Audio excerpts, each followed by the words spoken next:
There's nothing like it in terms of presence. You don't even have to be a motorcyclist to see it and know that it's a Harley. My name is Bjorn Schuster. I'm a manager in the styling and design department. There's just really no greater icon of a Grand American touring motorcycle than the Ultra Limited. As you're walking up to that machine, or as you see it ride by, it's impossible to miss. The Ultra really is the ultimate, or the pinnacle Grand American touring bike. We were in a very kind of unique place post-World War II, as being one of the few manufacturers who were producing very large displacement motorcycles. During the 1950s, there was the Highway Act, which was a massive expansion of our roadways and our interstates.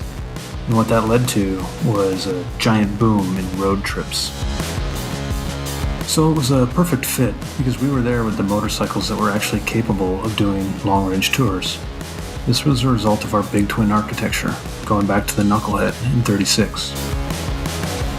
There's always been a need for wind protection on motorcycles.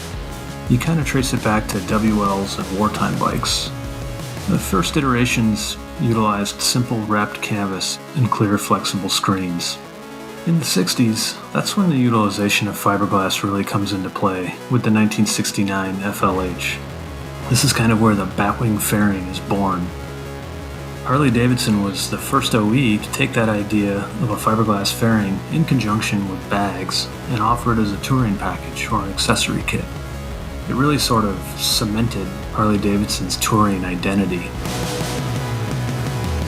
That big twin is really on full display. All the mechanicals, the push rods, the heads, that massive primary case on the low side of the bike.